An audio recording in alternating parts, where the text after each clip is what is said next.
Let's talk now about what to do with the dollar, especially for teenagers and for kids. This is really important because this is one of the best places to start when you're like 15 years old, mid-teens. This is a great place. What to do with the dollar. Now, here's the tendency on attitude, because attitude determines so much of our lives.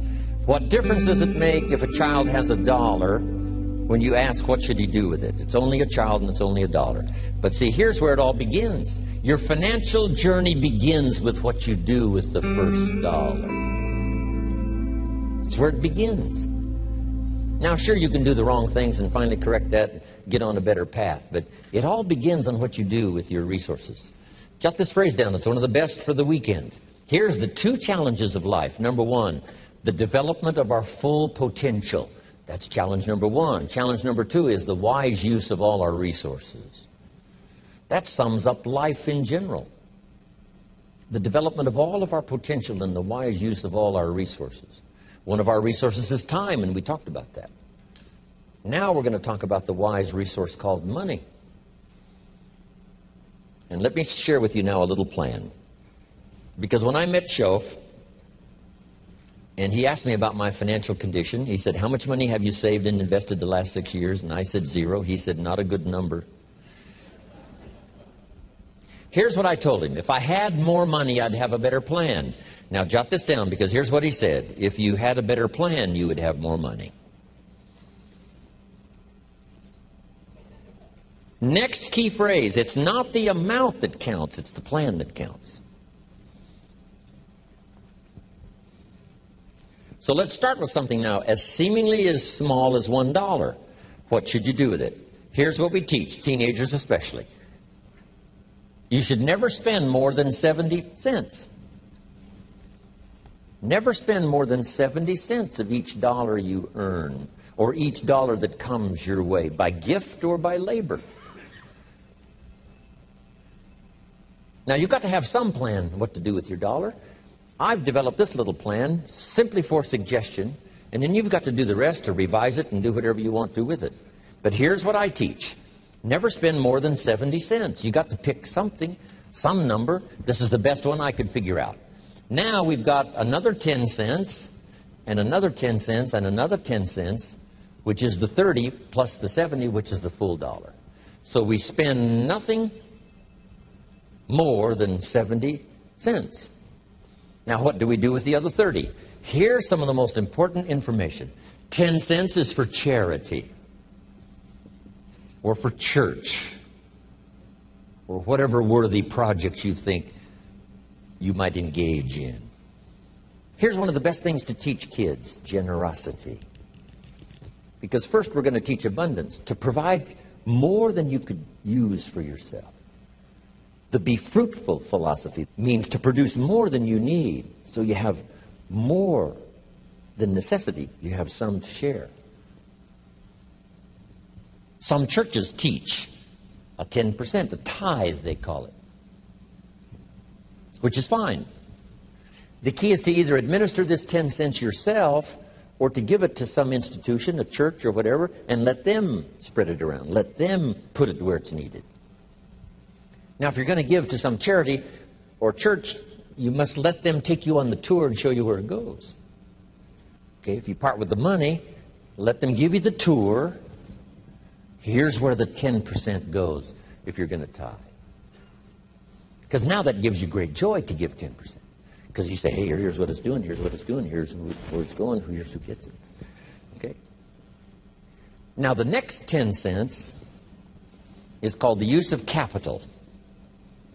Here's what capital and capitalism is. So jot this down. Capital is any value you set aside. Capital is any value you set aside to be invested in an enterprise that brings value to the marketplace, hoping to make a profit. That's what capital and capitalism is. I can say it in one sentence. Capital is any value you set aside to be invested in an enterprise that brings value to the marketplace, hoping to make a profit. Now, the capital is the value you set aside. Taking capital and investing it in an enterprise and bringing the value to the marketplace we call capitalism. Capital and capitalism. Now, who can understand this? First of all, the farmers understand it. Here's what seed corn is. It's capital. It's seed corn means the seed that you set aside to be planted in the ground, take care of in the summer, hoping to have a profit and a harvest in the fall. So the farmer sets aside his seed corn. Question, would he let his family eat it? No, this seed is not to be eaten. It's to be invested in the ground, to take a risk, cared for in the summer, harvested and multiplied in the fall. That's it. Now, the same is true of some of your money.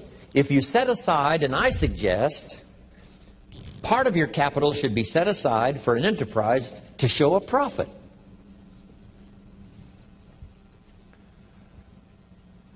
And we can teach kids the early fundamentals of capitalism.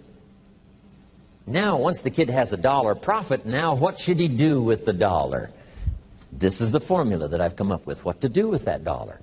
Don't spend more than 70 cents, 10 cents for church or charity, 10 cents to invest back into your business so that someday you can buy more than one bottle and get it a little cheaper so that when you sell it, you make a little more money. Now, here's the other 10 cents. It's 10 cents that you invest and let someone else use it. This is called active capital, where you actually engage in the enterprise that makes a profit. Now, another 10 cents is for passive capital, where you let someone use this 10 cents out of every dollar. You put it in a bank that pays interest. They use it, and they pay you for the use of this money. That's called passive capital. So we've got active capital and passive capital. Maybe you invest this in a stock, eventually, if you have enough money, and the stock pays you dividends, and also there may be an increase in the value of the stock. So this is the little formula I come up with, 70, 10, 10, and 10. It's very simple. And kids can figure it out, kids can understand it. Enterprises that kids can be involved in starting early. Now, when you first start, if you're an adult now, you may be in such bad shape financially that you couldn't do the 70, 10, 10, and 10. If you're in real bad shape, you may have to do the 97, 1, 1, and 1. Because it may take this to pay your bills if you haven't had a good plan up until now. But jot this down now. It's not the amount that counts, it's the plan that counts. So let's say you were in such poor financial shape, you had to start 97, 1 for charity, 1%, another 1% for active capital, another 1% for passive. Now here's the key. To get these numbers starting up and get this number starting down. If you will actually do this, you can't believe how exciting it is to watch the numbers change. Remember what Shoaff said. If you will change what? Everything will change for you. If you start to change, I'm telling you, these numbers will start to change. And the first thing you know, these numbers keep going up, up, up, up, up, until finally you can get to the 70, 10, 10, and 10.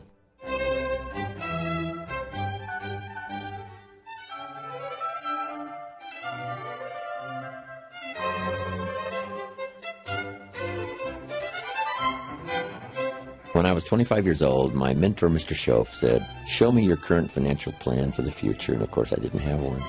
He said, well, this would be a good time to lay out a good financial plan for the future, what to do with your money. And I came up finally with the 70, 10, 10, and 10. Don't spend more than 70% of your income. 10% for church or charity. 10 cents active capital, buy and sell, see if you can make a profit. And 10% for passive capital, let somebody else use your money. Pay you interest, dividends, stock increase, whatever. It's a pretty good plan, 70, 10, 10, and 10. A lady in Mexico the other day said, "I heard your plan 10 years ago. I followed it." She said, "I'm now a millionaire. I own 2 different properties because you also said don't buy the second car until you've bought the second house." It's not cars that make you rich. It's real estate that makes you rich.